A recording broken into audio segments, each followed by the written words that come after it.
Apocalipsis, capítulo 2, versículo 8 al 11. Y escribe al ángel de la iglesia en Esmirna, el primero y el postrero, el que estuvo muerto y vivió.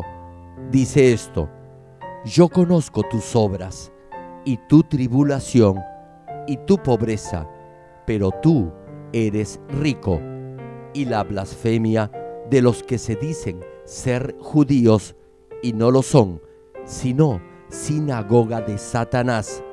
No temas en nada lo que vas a padecer. He aquí, el diablo echará a algunos de vosotros en la cárcel para que seáis probados, y tendréis tribulación por 10 días. Sé fiel hasta la muerte, y yo te daré la corona de la vida. El que tiene oído, oiga lo que el Espíritu dice a las iglesias.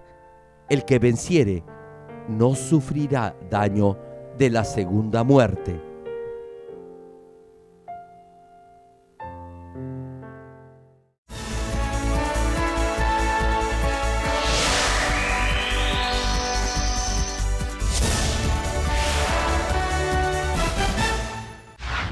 El predicador, reverendo Gerald Lee, antes de creer en el Señor, sufrió por 7 años de diversas enfermedades, pero un día tuvo un encuentro con Dios y fue sanado de todas sus dolencias. Desde ese momento, empezó a vivir conforme a la palabra de Dios, recibiendo luego el llamado para servir al Señor. En 1982 fundó en Seúl, Corea del Sur, la iglesia Manmin, con solo 13 personas. Su iglesia creció bajo la dirección de Dios y en 1993 fue considerada por la revista Mundo Cristiano entre las 50 iglesias de más rápido crecimiento en el mundo. Hasta el día de hoy, la iglesia se ha mantenido consagrada a la oración. Además, el reverendo Gerald Lee ha asumido el liderazgo para difundir el evangelio por el mundo entero en obediencia a la gran comisión del Señor. Actualmente, la iglesia Manmin cuenta con decenas de iglesias en las principales ciudades de Corea y miles de iglesias en todo el mundo, en países como Kenia, Estados Unidos, Canadá, Japón, Francia, India, Filipinas, Honduras, Perú y con decenas de misioneros alrededor del mundo. Asimismo, el reverendo Gerald Lee ha dirigido multitudinarias cruzadas en Uganda, Kenia, Japón, Pakistán, Filipinas, Honduras, India, Rusia, Alemania, Perú, República Democrática del Congo y en la ciudad de Nueva York. La Cruzada de Nueva York, que se realizó en el Madison Square Garden, fue transmitida a más de 200 países vía satélite. Dondequiera que haya realizado estas cruzadas, las obras milagrosas de sanidad divina se han producido tan rápidamente que ha sido calificado como el más grande y connotado evangelista de los últimos tiempos por diversos medios de comunicación internacionales, incluyendo la CNN, una de las principales cadenas de noticias del mundo. Hechos, capítulo 1, versículo 8. Pero recibiréis poder cuando haya venido sobre vosotros el Espíritu Santo, y me seréis testigos en Jerusalén, en toda Judea, en Samaria y hasta lo último de la tierra. Amados hermanos en Cristo y público en general, hasta ahora hemos visto la palabra que el Señor le envió a la iglesia en Éfeso. El hecho es que en la actualidad hay muchas iglesias que son como la iglesia en Éfeso. Les digo cómo. La iglesia se inaugura y al principio todos se esfuerzan trabajando duro con perseverancia para llevar a cabo la voluntad de Dios hasta que se sienten cómodos y satisfechos con sus logros. No han tolerado a los malos y han rechazado la falsa doctrina de los nicolaitas que engañan a los hermanos. Hay iglesias, incluso hoy en día, que enseñan que la salvación se puede obtener tan solo confesando que creen en el Señor, aún si viven en el pecado. A pesar que acabo de mencionar solo a los nicolaitas, no debe pensar que solo eran los nicolaitas los que impartían enseñanzas no ortodoxas o incorrectas en los días de la iglesia primitiva. Todo lo que veladamente tiende a engañar a los cristianos, distorsionando la voluntad de Dios y la verdad, y los lleva a pecar, son las obras de los nicolaitas. En sus inicios, toda iglesia tendrá algo por lo que el Señor la pueda elogiar, al igual que hizo con la iglesia en Éfeso. Sin embargo, una vez que llegue a una situación estable y sea reconocida por otras, lo más probable es que dejen de hacer sus primeras obras. A veces se volverán arrogantes y empezarán a juzgar y condenar a otras iglesias que no son como ellos.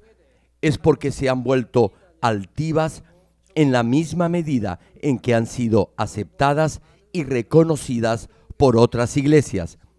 Y mientras más crecen, juzgarán y condenarán a otras iglesias o siervos de Dios. Pecarán gravemente afirmando que los demás están equivocados y que son sectas heréticas. Hermanos, incluso cuando pastores de esta iglesia han realizado campañas de sanidad orando con el pañuelo ungido en la India y Nepal, miles de personas han asistido y otras miles no pudieron ingresar porque el lugar donde se realizaba la cruzada estaba literalmente abarrotado de gente. La mayoría eran hindúes, pero cuando se les preguntó quién los había sanado, todos ellos respondieron que había sido Jesucristo. Hermanos, estamos proclamando que Dios es el Creador, que Jesucristo es el único Salvador, que el cielo y el infierno existen, que hay un juicio final y una vida eterna, y que la Biblia es la verdad. No obstante, algunos juzgan y condenan a esta iglesia como si estuviéramos equivocados. Me gustaría preguntarles a esas personas si ellos manifiestan también el poder de Dios tal como está escrito en la Biblia. ¿Acaso no debemos convertir a los no creyentes en cristianos que en verdad crean en Jesucristo como su único Salvador? ¿Acaso no debemos guiarlos al reino de los cielos? Dios nos dice numerosas veces que no debemos juzgar, condenar ni murmurar de los demás.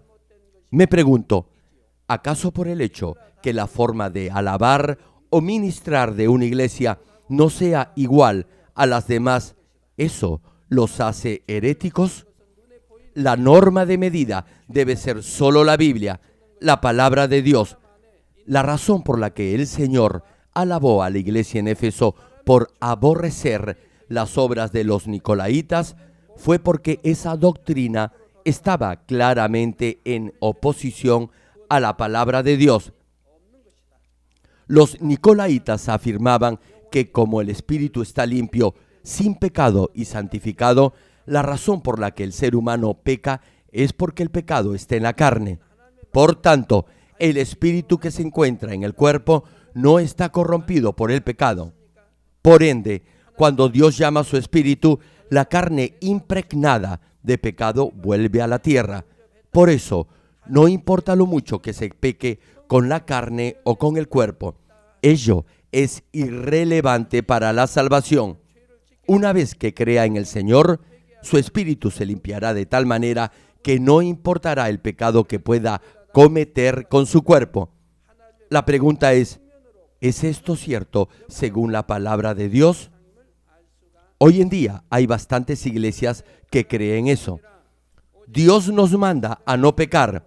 Nos dice que el Espíritu Santo se puede apagar si vive en el pecado, aun cuando haya aceptado al Señor como su Salvador.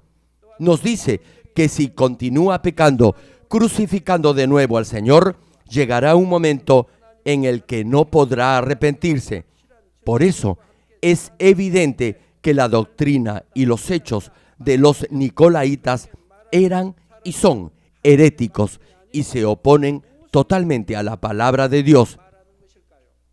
Ahora bien, somos una iglesia que enseña solo a vivir por la palabra de Dios, que instruye a sus miembros a vivir con una mayor bondad y a alcanzar la santidad, que además proclama con pruebas que solo la Biblia es la verdad, que Jesucristo es el único Salvador y que Dios, el Creador, está vivo. Pero me pregunto, ¿en qué se basan aquellos que dicen que esta iglesia está equivocada? El obrar de Dios que trasciende el tiempo y el espacio, los milagros que se hacían por medio de los paños y pañuelos del apóstol Pablo, que contenían el poder de Dios, y otros prodigios y maravillas, todo eso está escrito en la Biblia, y hemos podido probar que tales obras se realizan aún hoy en día. En la Biblia se menciona que algunos vieron con sus ojos espirituales el reino espiritual y que otros llegaron a hablar con Dios. Pero, ¿por qué nos critican cuando decimos que esas mismas experiencias que señala la Biblia se están llevando a cabo en esta iglesia? Nos critican cuando decimos que vemos ángeles. Cuando el apóstol Pedro estaba en prisión, no fue un ángel quien le abrió la celda para que saliera de la cárcel. Un mensajero de Dios le dijo al apóstol Pablo lo que iba a ocurrir el día siguiente. Cuando sus ojos espirituales fueron abiertos, el diácono Esteban vio al Señor que estaba a la derecha de Dios. Estos hechos se registran en muchas partes de la Biblia. Los que critican y juzgan deben estar seguros del fundamento en que basan sus críticas. Usted debe discernir todo de acuerdo a la verdad. Si hay algo que Dios aborrece, usted también deberá repudiarlo y alejarse de ello. Pero no deberá dejarse cegar por la arrogancia. Igualmente, no deberá juzgar ni condenar a una iglesia o a un siervo del Señor en base a conclusiones producto de argumentos falsos y erróneos. No deberá igualmente impedir que se lleve a cabo la obra de Dios. Además, no deberá pecar haciendo que su congregación juzgue o condene a otros basados en doctrinas engañosas. Oro en el nombre del Señor Jesucristo para que, así como el Señor dice, el que tenga oídos, oiga lo que el Espíritu dice a las iglesias, usted igualmente escuche lo que el Espíritu Santo le dice y se dé cuenta de la verdad. Estimado público, hay que tener en cuenta la razón por la que la iglesia en Éfeso tuvo que escuchar un reproche tan fuerte de parte del Señor al decirle que le iba a quitar su candelero. Es porque había perdido el primer amor por el Señor y dejó de hacer sus primeras obras, es decir, todo lo que hacía al principio. Hermano, ¿recuerda cuando aceptó al Señor y recibió el Espíritu Santo? Cuando fue sanado de su enfermedad y sus problemas se resolvieron, cuando fue lleno del Espíritu Santo y llegó a creer sin la menor duda en el Dios invisible, estaba lleno de amor y esperanza por el reino de los cielos. Tenía deseos de orar, estaba ansioso por escuchar la palabra de Dios y tenía pasión por adorar y alabar a Dios. Derramaba lágrimas cada vez que escuchaba testimonios. Hermano, no debe perder ese primer amor. La pregunta es, ¿por qué lo pierde? Es porque ha pecado. Es por eso. Cuando estaba lleno de la gracia de Dios, vivía de acuerdo a su palabra. Sin embargo, cuando pecó y volvió al mundo, cuando cometió las obras de la carne, su corazón se angustió, perdió la fuerza para orar, cayó de la gracia de Dios y perdió el primer amor por el Señor. En el pasaje de hoy, la razón por la que el Señor reprochó a la iglesia en Éfeso no era porque quería asustarlos, era porque deseaba que se arrepintieran y dejaran el pecado. Anhelaba que estuvieran junto a Él en el reino de los cielos. Asimismo, si aún hay iglesias como la de Éfeso, el Señor desea que se arrepientan y se corrijan rápidamente para que prosigan su carrera de la fe con nuevas fuerzas y esperanza. Si luego de estar años en el camino de la fe, su pasión y la plenitud del primer amor se ha enfriado sin darse cuenta, por favor, aproveche esta oportunidad al escuchar la palabra que el Señor le envía a la iglesia en Éfeso para examinar su pasado y determinarse a proseguir su carrera de fe. Ya no queda mucho tiempo para hacerlo. Ahora bien, si ha vivido su vida cristiana en la plenitud del primer amor sin cambiar, por favor, al oír la palabra, aproveche también esta ocasión para, una vez más, determinarse a mantener su primer amor y sus primeras obras y amar aún más al Señor. Queridos hermanos, Jesucristo, nuestro Señor, quien es el mismo ayer, hoy y por toda la eternidad, ama a los hijos de Dios con un amor inalterable. Son los seres humanos que se alejan del amor del Señor por sus deseos egoístas, por buscar su propio beneficio, por tener un corazón carnal cambiante y por codiciar las cosas de este mundo. Y así, con el tiempo, su primer amor cambia.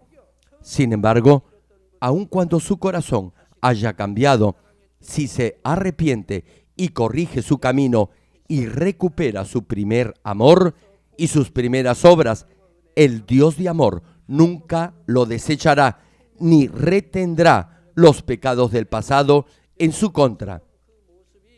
Dios lo esperará con un amor inalterable y le abrazará cuando vuelva a Él. Su corazón es semejante a aquel padre quien recibió al hijo pródigo, a quien le dio el mejor vestido y le puso el anillo y celebró una fiesta matando al mejor cabrito cebado. Este es el amor espiritual que nunca cambia. Si ha perdido el primer amor, espero que pueda sentir este amor del Señor y así sea bendecido al recuperarlo.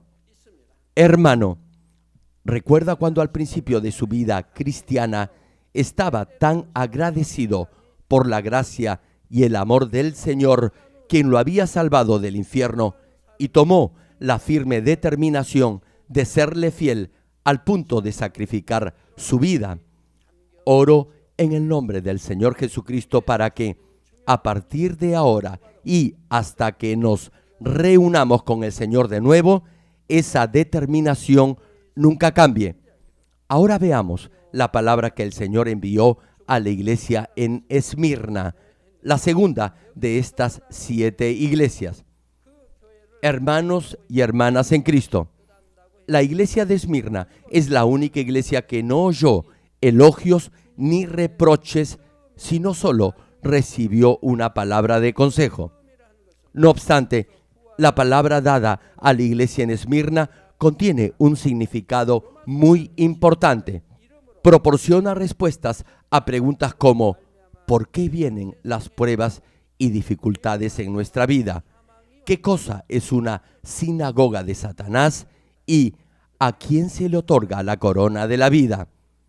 Esto es algo imprescindible que necesita conocer para vivir su vida cristiana. Esta palabra está directamente relacionada con la gran misión que se le ha asignado a esta iglesia. Apocalipsis, capítulo 2, versículo 8, señala: y escribe al ángel de la iglesia en Esmirna, el primero y el postrero, el que estuvo muerto y vivió, dice esto: Ya les he explicado lo que significa que el Señor es el primero. Esto es, que es el primer fruto de la resurrección. Romanos capítulo 5, versículo 12 señala: por tanto, como el pecado entró en el mundo por un hombre y por el pecado la muerte, todos ustedes, hermanos, ya saben que la paga del pecado es muerte. Por lo tanto, si pecan, irán camino de la muerte eterna. Finaliza el pasaje. Así, la muerte pasó a todos los hombres por cuanto todos pecaron. Todos los que han nacido después del pecado de Adán han estado condenados a la muerte de acuerdo a esta ley espiritual que establece que la paga del pecado es la muerte. Sin embargo, Jesús murió por nosotros en la cruz para redimirnos de todos nuestros pecados y así abrió el camino para la salvación del ser humano. Por ello, Romanos capítulo 5, versículos 18 y 19 cita: así que, como por la transgresión de uno vino la condenación a todos los hombres, de la misma manera, por la justicia de uno vino a todos los hombres la justificación de vida. Porque así como por la desobediencia de un hombre los muchos fueron constituidos pecadores, así también por la obediencia de uno los muchos serán constituidos justos. Así, el Señor, quien abrió el camino para la salvación, resucitó 3 días después de morir y se convirtió en el primer fruto de la resurrección. Por eso decimos que el Señor es el primero. Ahora bien, la razón por la que llamamos al Señor el postrero es porque cuando el Señor regrese por segunda vez en el aire, el cultivo del ser humano habrá llegado a su fin. Todos los muertos que han creído en el Señor y todos los que estén vivos y crean en Jesucristo serán, cuando el Señor regrese en el aire, los frutos de la resurrección. Esto marcará el fin de la era del Espíritu Santo. Cierto es que habrá lo que denominamos una última salvación, que no estará dentro de la providencia de la salvación misma a través del cultivo humano. Por eso, el tiempo para ser verdaderamente salvo llegará a su fin con la segunda venida del Señor en el aire. El día del segundo advenimiento del Señor será el postrero y marcará el fin de la cosecha para obtener el último fruto de la resurrección. De esta manera, el Señor, quien es el postrero, resucitará. El hecho que el Señor haya muerto y haya vuelto a la vida es muy importante en nuestra vida cristiana. Romanos capítulo 10, versículo 9 menciona que si confesares con tu boca, es decir, cada uno debe decirlo con su propia boca. Continúa la Escritura, que Jesús es el Señor y creyeres en tu corazón que Dios le levantó de los muertos, serás salvo. Esto es, será salvo si cree con el corazón que el Señor resucitó. Debe creer en su corazón. No podrá ser salvo si lo acepta con su mente o solo como conocimiento. Una pregunta: ¿usted cree que un monje budista podría ser salvo si sabe de memoria toda la Biblia? Claro que no. Dios resucitó al Señor de entre los muertos. Cuando cree en su corazón que Dios resucitó al Señor de los muertos, es decir, cuando cree en la resurrección, y si lo confiesa con su boca, entonces podrá ser salvo. Cuando cree en su corazón, accionará en consecuencia, vivirá en la luz por la palabra de Dios, demostrará con hechos que vive por la palabra, llegará a amar incluso a su enemigo y podrá despojarse de toda maldad. No envidiará, no tendrá celos, no juzgará ni condenará, no hará lo que Dios le dice que no debe hacer, orará sin cesar, evangelizará, guardará los mandamientos y hará lo que Dios le dice debe hacer. Del mismo modo, si cree en su corazón, sin duda alguna, sus hechos lo demostrarán y entonces lo podrá confesar con su boca. Así será salvo. No obstante, hoy en día podemos ver a muchos que van y vienen de la iglesia sin creer de verdad en la resurrección del Señor. Como no tienen una firme convicción de ello, no tienen la esperanza por la resurrección y por ende no tienen la fe necesaria para vivir por la palabra de Dios. La pregunta es, ¿cómo se llega a creer que el Señor murió y resucitó? Por ejemplo, podemos ver el cambio radical que experimentaron los discípulos justo antes y después de la resurrección del Señor.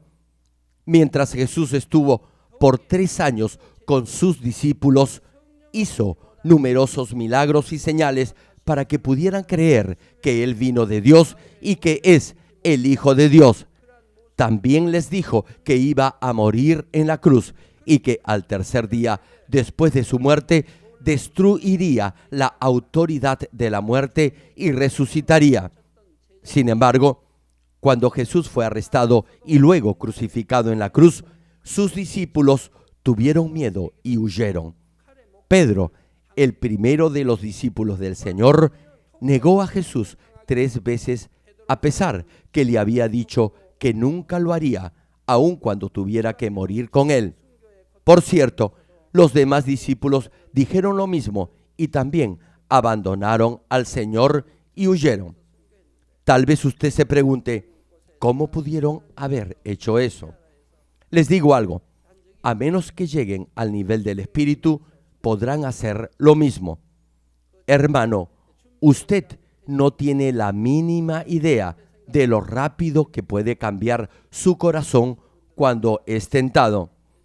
Como los discípulos aún no habían recibido el Espíritu Santo, no podían creer en las palabras de Jesús cuando les dijo que iba a morir y luego resucitar. Por eso reaccionaron de esa manera. Pero luego hubo un extraordinario acontecimiento que cambió totalmente a los discípulos. Antes habían huido, corriendo de miedo, pero ahora algunos, por predicar al Señor, fueron condenados a morir devorados por los leones y otros fueron decapitados o degollados. El apóstol Pedro murió crucificado de cabeza en la cruz. El apóstol Tomás murió en la India. Les cuento algo. Dios me dijo que realizara una cruzada en el lugar donde el apóstol Tomás murió. Millones de personas asistieron a esa cruzada. Recuerdo que el presidente de la comisión organizadora me pidió que no diera testimonio de los milagros de Dios. ¿Saben por qué? Porque el gobierno de la India había prohibido por ley toda actividad o reunión cristiana. Me dijo además que cualquiera que predicara a Jesucristo sería arrestado. Dijeron que iban a arrestarme a mí y a todos los miembros del comité organizador. Todos tenían miedo. Cuando llegué al aeropuerto, alguien se me acercó y me pidió que en la conferencia de prensa dijera que había venido para hablar de paz y no a predicar el Evangelio de Jesucristo. Pero no lo hice. Proclamé aún con mayor coraje que Dios es el Creador, que Jesucristo es nuestro único Salvador y que su religión estaba equivocada y que era idolatría. Después de la cruzada, el presidente de la comisión organizadora fue elegido líder de la Asamblea Cristiana en el segundo estado de mayor importancia en la India. Retomando el mensaje, a pesar de lo que sufrieron como mártires, los discípulos dieron testimonio del Señor hasta la muerte. Pudieron hacer todo eso porque ellos mismos habían visto cara a cara al Señor resucitado. Al ver con sus propios ojos que el Señor había muerto y luego había vuelto a la vida, llegaron a tener esa firme fe en la resurrección y se llenaron de esperanza por el reino de los cielos. Entonces fueron liberados del temor a la muerte y pudieron entregar sus vidas por el Señor. Esto no solo se produjo en los discípulos de Jesús, sino también en muchos cristianos de la iglesia primitiva que fueron testigos de la resurrección y ascensión del Señor al cielo. Debido a que los primeros cristianos sacrificaron sus vidas con una firme fe en la resurrección y con la esperanza de la misma, a pesar de la severa persecución, el cristianismo llegó a ser amplia y rápidamente difundido en todo el mundo. Si no hubieran visto ascender al Señor al cielo, ni hubieran creído en la resurrección, me pregunto, ¿cómo podrían haber mantenido su fe y soportado tanto dolor y persecución hasta el final? Hermanos, los discípulos que fueron testigos de la resurrección del Señor proclamaron con valentía el Evangelio, pero no lo hicieron solo de labios para afuera. Marcos capítulo 16, versículo 20 señala sobre el particular. Y ellos, saliendo, predicaron en todas partes. Predicaban la palabra de Dios. Continúa el pasaje. Ayudándoles el Señor. Jesucristo ayudaba a sus discípulos. Finaliza la escritura. Y confirmando la palabra con las señales que la seguían. Repito el pasaje. Y ellos, saliendo, predicaron en todas partes, ayudándoles el Señor y confirmando la palabra con las señales que la seguían. El Señor ministraba a través de sus discípulos y confirmaba la palabra predicada por ellos por medio de las señales que le seguían. Esto es lo que necesitamos hacer hoy en día. No debe limitarse solo a predicar el Evangelio y obligar a los demás a creer en sus palabras. Debe mostrarles las señales del poder de Dios. ¿Cuántos dicen amén? El ciego recupera la vista, los sordos vuelven a oír, los mudos recobran el habla y los cojos y tullidos se ponen de pie y saltan. Estas son las evidencias y señales que debe mostrar. Debe poder demostrar que Dios es todopoderoso y es el creador de todo y que Jesucristo es el único Salvador. Ahora bien, la Biblia dice que cuando el Señor está con usted, las señales le seguirán. Los que obedecen esta palabra nunca juzgarán ni condenarán a otros. La Biblia manda que ame incluso a sus enemigos. Me pregunto, ¿cómo podría entonces juzgar y condenar a otros solo por rumores que ha oído de terceras personas? ¿Quién podría atreverse a juzgar a su prójimo de esa manera? Nadie puede hacerlo. Como les decía, el pueblo podía creer lo que los discípulos del Señor y los apóstoles predicaban debido a las señales que les seguían. Lo mismo se aplica aún hoy en día.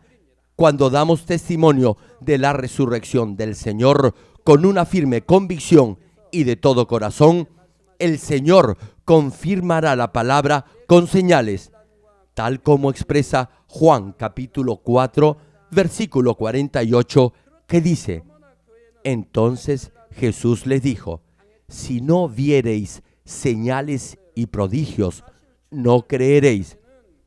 En la mayoría de los casos se llega a tener fe únicamente luego que ha visto señales y milagros. Nuestro Señor dijo que la gente simplemente no creería a menos que viera señales y prodigios. Y eso es cierto. Usted mismo ha visto que algunas personas no creen, sino dudan, aun cuando ven con sus propios ojos milagros y señales del poder de Dios.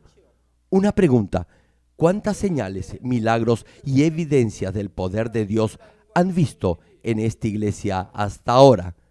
Les pido, en el nombre del Señor Jesucristo, que continúen avanzando en su vida cristiana con la plena seguridad y esperanza en la resurrección. Volviendo al tema, el Señor, quien es el primero y el postrero, quien ha muerto y ha vuelto a la vida, dice en la primera parte de Apocalipsis capítulo 2, versículo 9, lo siguiente: yo conozco tus obras y tu tribulación y tu pobreza, pero tú eres rico. Ahora bien, ¿por qué la iglesia en Esmirna pasaba por tribulación y pobreza? Estimado público y hermanos en general, a pesar que hayan pasado por dificultades y pobreza antes de creer en el Señor, si lo acepta como su Salvador y vive una vida fiel de creyente, en la medida en que Dios lo proteja y lo guíe, dejará de pasar aflicciones y necesidades. Sin embargo, hoy en día muchos creyentes atraviesan duras pruebas y dificultades financieras en sus vidas. La pregunta es, ¿por qué sucede esto? ¿Por qué pasan por dificultades y pobreza? Hay dos razones principales para ello. En primer lugar, uno puede pasar dificultades por causa del nombre del Señor. En segundo lugar, uno, a pesar que dice tener fe, puede sufrir tribulación porque Satanás lo acusa por no vivir según la verdad, que es la palabra de Dios. No obstante, incluso entre los cristianos, algunos confunden estas dos razones.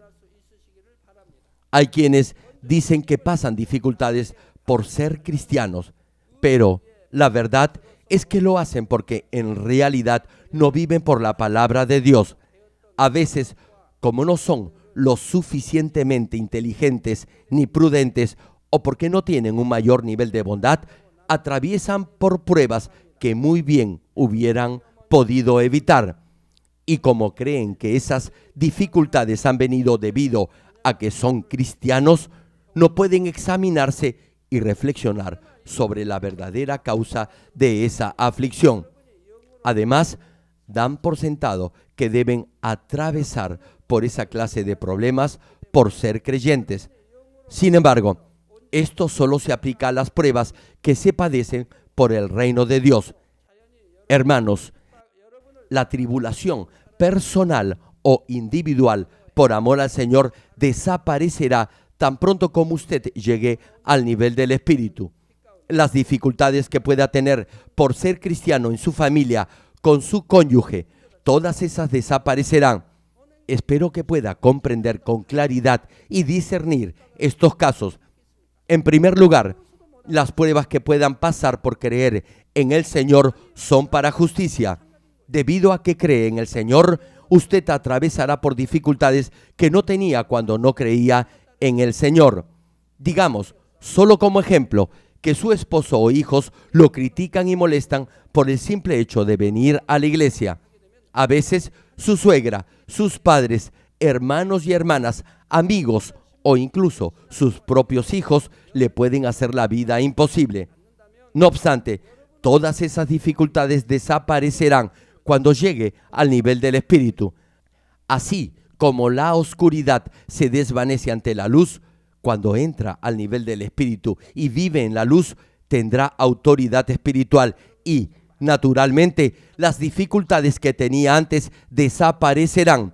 Si su comportamiento y sus palabras son los correctos, si camina en bondad y gentileza y anda en la luz, me pregunto, ¿quién podrá incomodarlo o causarle dificultades? Por ello, una vez que llegue a este nivel del Espíritu, nadie le podrá causar problemas. Su palabra tendrá autoridad y si alguien se atreve a causarle algún inconveniente, entonces Dios intervendrá. Hermano, aunque haya sido cristiano por 5, 10 o 20 años, si aún está pasando por esta clase de pruebas, será mejor que examine su vida. Les comento algo. Muchos vienen para que ore por sus hijos. Sus hijos no quieren que vengan a la iglesia, les causan problemas, discuten con ellos, etc. Muchos padres tienen esta dificultad. No obstante, aunque pasen por esta situación, una vez que lleguen al nivel del Espíritu, todo problema desaparecerá. Sus hijos, su cónyuge y sus padres cambiarán. Luego habrá paz en su familia y se servirán unos a otros. No buscarán su propio beneficio y serán verdaderamente felices. Si usted emana la fragancia de Cristo, si da gloria a Dios por medio de buenas obras, si en verdad vive por la palabra de Dios y camina en la luz, verá que todo problema se resolverá. Ahora bien, incluso después de llegar al nivel del Espíritu, podrá pasar por alguna prueba. Esto será por cumplir el reino de Dios y salvar más almas. Muchos profetas en el Antiguo Testamento, como Moisés, Elías, Jeremías e Isaías, y los apóstoles en el Nuevo Testamento, como Pablo, Pedro y Juan, entre otros, atravesaron por aflicciones, pruebas y persecuciones. A pesar que amaban a Dios y que eran muy amados por Él, soportaron de buen grado todas las tribulaciones y persecuciones por amor a Dios, al Señor y por el reino de Dios y las almas. Por eso, Jesús nos dice lo siguiente en Mateo, capítulo 5, versículo 11 y 12. Bienaventurados sois cuando por mi causa os vituperen y os persigan. Escuchen bien, solo por causa del Señor. Continúa el pasaje, y digan toda clase de mal contra vosotros, mintiendo. Por ello, si realmente tenemos la esperanza por el cielo, debemos dar gracias y alegrarnos, ya que el Señor nos dice que seremos bendecidos si somos insultados por su nombre. Finaliza la cita. Gozaos y alegraos, porque vuestro galardón es grande en los cielos, porque así persiguieron a los profetas que fueron antes de vosotros. Si en verdad tiene la esperanza de ir al cielo y es insultado por creer en el Señor, entonces debería más bien dar gracias y alegrarse. Si realmente cree esta palabra con todo su corazón, aunque tenga que soportar problemas o dificultades, podrá gozarse y alegrarse, ya que su galardón o recompensa será grande en el reino de los cielos. Ahora bien, hermano, pregúntese, ¿cómo reacciona cuando enfrenta problemas por creer en el Señor? Si se goza y se alegra, entonces estará agradecido.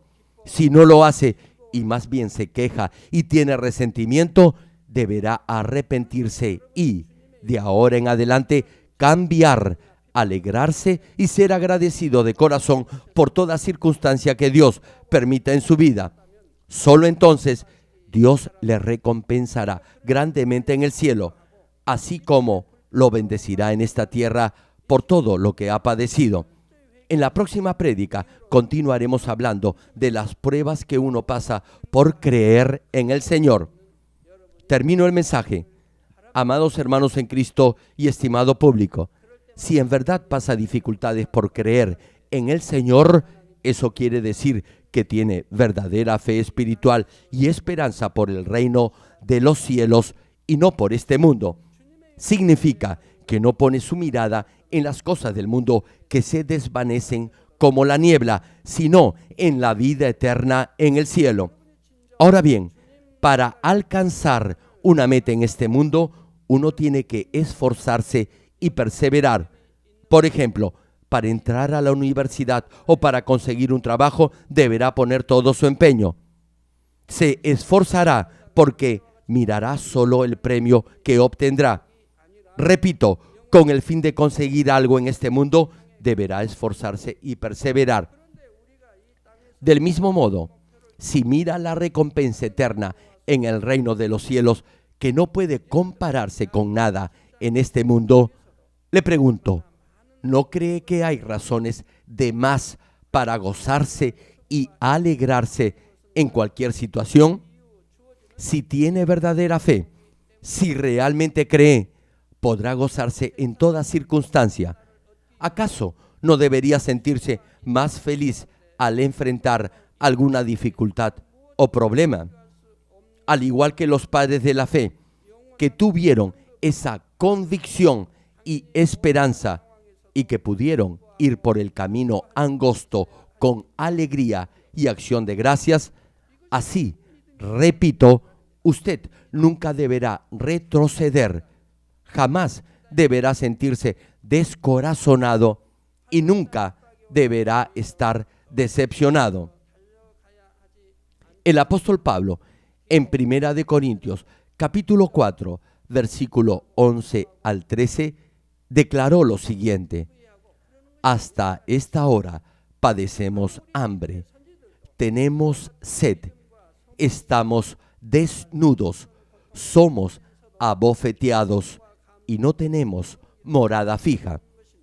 ¿Acaso alguien ha pasado o está pasando por este tipo de persecución como el apóstol Pablo? ¿Ha tenido usted hambre, sed, no ha tenido ropa, lo han golpeado y no ha tenido un techo donde dormir por predicar el evangelio del Señor? Continúa el pasaje. Nos fatigamos trabajando con nuestras propias manos. Pablo tenía que trabajar duro para su manutención. No tenía nadie quien le supliera sus necesidades. Prosigue la Escritura. Nos maldicen y bendecimos. Padecemos persecución y la soportamos. Nos difaman y rogamos. Hemos venido a ser hasta ahora como la escoria del mundo, el desecho de todos. Cuando el apóstol Pablo pasó por todas esas dificultades, parecía que era la escoria del mundo, pero aún así se alegró y dio gracias. Pablo sufrió esa clase de persecución y tribulación por el Señor. Por eso, tal como señala Romanos capítulo 5, versículo 3 y 4, que cita: y no solo esto, sino que también nos gloriamos en las tribulaciones, sabiendo que la tribulación produce paciencia, y la paciencia prueba, y la prueba esperanza. Hermano, sin paciencia ni perseverancia no podrá superar las pruebas en su vida. Le pregunto, ¿le sirve de algo quejarse en las dificultades? A través de las pruebas se refinará como el oro puro, alcanzará el nivel del Espíritu y se adornará como la novia perfecta del Señor para entrar en la nueva Jerusalén. Sí, hermano, podrá llegar a la mejor morada en el reino de los cielos. Usted y yo debemos ser ese pueblo bendecido de Dios que en cualquier situación podrá alcanzar lo que anhela por amor a su Señor. Oro en el nombre de Jesucristo para que todos lleguen a ser, al igual que el Señor, quien es el primer fruto de la resurrección, hermosos frutos de la resurrección el día en que nuestro Señor regrese por nosotros, y de esa manera todos puedan disfrutar para siempre y por siempre de verdadera felicidad, gozo y paz en el eterno reino de los cielos.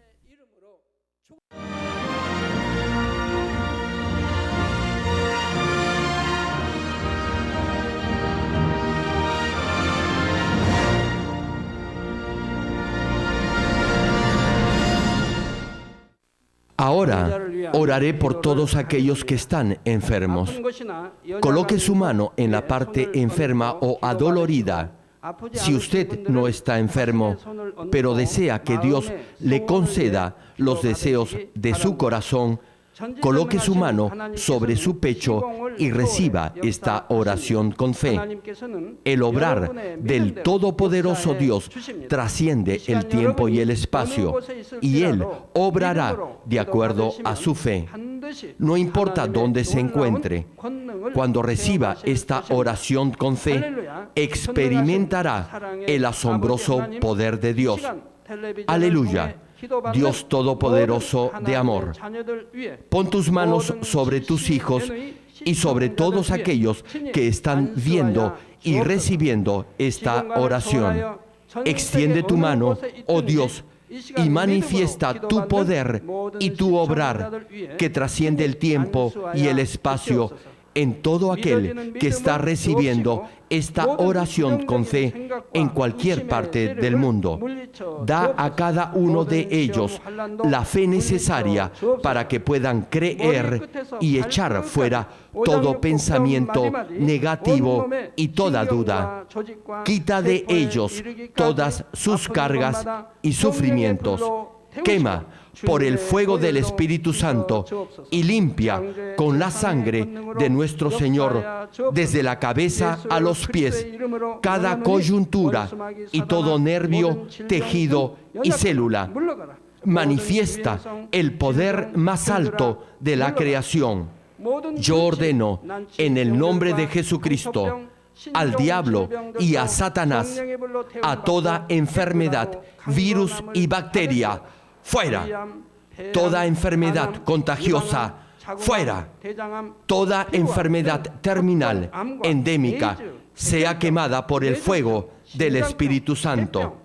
Que haya sanidad en todo tipo de cáncer, sida, leucemia, enfermedades cardíacas, pulmonares y todo tipo de dolencias que afectan a la mujer, hipertensión, diabetes, enfermedades de la piel e inflamación. Que toda parálisis, artritis y hernia sean sanadas. Que todo dolor, lumbago y jaqueca desaparezcan. Que todo resfrío, fatiga y enfermedad a la tiroides sea quemada por el fuego del Espíritu Santo. Epilepsia, autismo, depresión, crisis de nervios y todo tipo de enfermedades mentales, fuera. Dios Padre, te pido que toda parte que esté paralizada sea liberada y que los paralíticos y cojos caminen. Que los que tienen la vista nublada se les aclare. Que los que tienen problemas para oír puedan oír bien. Que los ciegos vean. Que los sordos oigan. Que los mudos hablen. Padre, bendice a aquellos que no pueden tener hijos. Restaura los huesos rotos y haz nueva toda parte quemada de los cuerpos. Limpia por el fuego del Espíritu Santo a los que son adictos a alguna droga, narcótico o sustancia tóxica. Revive los nervios y las células muertas. Ordeno en el nombre de Jesucristo al diablo y a Satanás y a toda potestad del aire, fuera. A todo poder de las tinieblas, espíritus malignos, perversos, deshonestos, engañadores, espíritus de división, fuera. Dios Padre, fortalece sus espíritus y sus cuerpos. Dales la fortaleza necesaria para que puedan clamar a ti. Fortalécelos para que puedan despojarse de todo pecado y vivan en santidad, para que sus almas sean prosperadas y todo les vaya bien. Responde a los deseos de su corazón, a su clamor y a sus oraciones.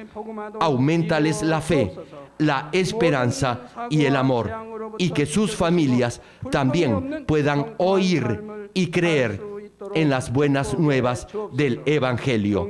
Protégelos de todo accidente y bendícelos para que lleven una vida próspera. Protege a todos tus hijos en sus hogares, trabajos y negocios con el fuego del Espíritu Santo. Bendícelos en su entrada y en su salida y en todo lugar a donde vayan. Y bendícelos para que puedan prestar y nunca pedir prestado. Dales sabiduría y entendimiento y que sean llenos del Espíritu Santo. Da a todos los ministros la habilidad para llevar a cabo bien sus deberes y que haya también un gran avivamiento en cada iglesia. Manifiesta tu obrar para que con sus labios puedan testificar: Dios me ha respondido y he sido bendecido por Él. Dios Padre, te doy las gracias. Toda la gloria sea para ti. He orado en el nombre del Señor Jesucristo. Amén. Me dio un parálisis facial de un lado de todo el cuerpo. Aleluya, praise the Lord. Gloria a Dios. Alabado sea el Señor. Aleluya, praise the Lord. Aleluya. No podía caminar por 3 años y ahora puede. Now she's standing by herself. Aleluya. Gloria a Dios. Gloria al Señor. You can do it. You can do it. Just slightly. Suavemente se debe. Aleluya. Demuéstrele que en el nombre de Jesús usted ha sido sanada. Pueden verla ahora. Ahora estuve en cama, pero ahora estoy ya mejor. Tírelas, por fe, tírelas. Throw away the crutches by faith. Tell him. No puede caminar 5 años. 5 years you couldn't walk. Aleluya. AIDS. ¿Por cuánto tiempo has estado sufriendo del SIDA? 7 años. For 7 years. 7 years. So what happened tonight when you received ¿Qué the fue lo prayer? que pasó esta noche cuando recibiste la oración del Dr. Lee? Gracias a Dios fue sana. I believe I was healed. ¿Quién te sanó? Cristo. Cristo. Aleluya. Alabado sea el Señor. Gloria a Dios. De chiquita. Since born. From the birth, Diana, 16-year-old girl, couldn't speak anything. ¿De hace cuánto? Aleluya. Aleluya. Aleluya. Aleluya.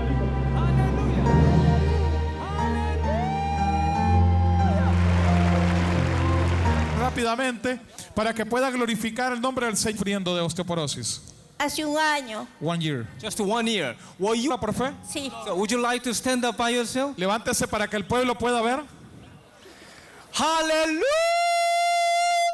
Praise the Lord! Empújela para que Dios se glorifique. Go in the name of Jesus Christ. Vaya usted mismo empujándola para que las cámaras. Gloria a Dios.